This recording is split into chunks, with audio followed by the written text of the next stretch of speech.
And thinking about my particular approach to urban planning and teaching urban planning, I do come to this work as a cross-disciplinary scholar. I am trained in American Studies, where I really focused on infrastructure history and the social stories, the social histories of infrastructure that are embedded in cities. I also come to this as someone who was a policymaker in government, so I am keenly aware of and attuned to the impacts of change in cities and how policy is affected and affecting change.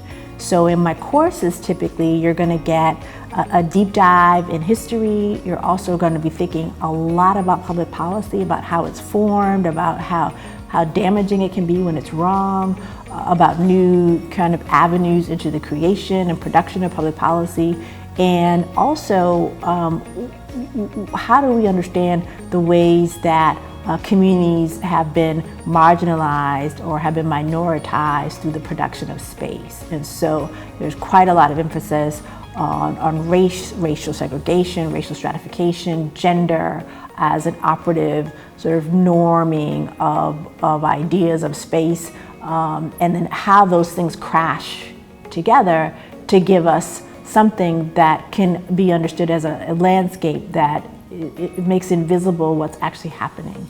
So a course that really highlights that is my course called Undead Geographies, the afterlife of urban plans. And essentially this course is helping students to be able to read a city as a material object, as a cultural object, and how if reading the city as a cultural object, similar to how you would try to read or understand a book or a cup or something you could hold, something that you understand is created by the hands of people. How do you read the various intentions that a city holds, which is what a plan is? A plan is essentially someone's idea for what should be here, whether it's a highway or a house or a store. And a lot of times those plans don't come to full fruition. But people have other ideas about how they want to use space or how they want to navigate space.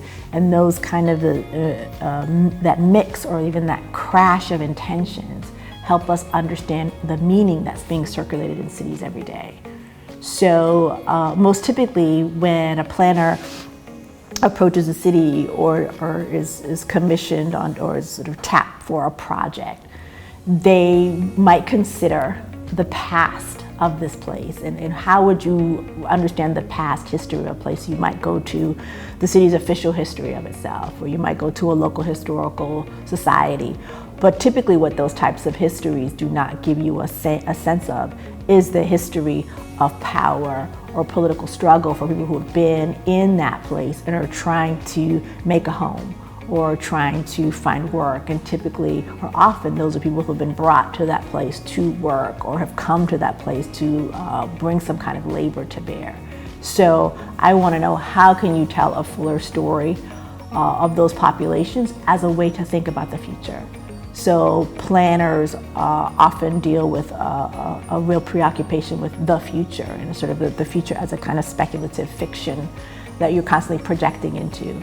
And we need to disrupt that so that there can be a deeper understanding of the people who are here now, people who have been here before, because many of those previous stories are not only determining what happens next, but are embodied and embedded in the people who are there now. So if without that kind of a reading framework, without that kind of a set of values about time and space, I think planners are in danger of sort of setting themselves up to be producers of displacement, of dispossession, because necessarily for creating this kind of forecast of the future, you're clearing out space, you're clearing out people to make space for a new blueprint or a new design. And so that process very much mimics the way that capital itself, whether private capital or public capital, is coming into a landscape and making space.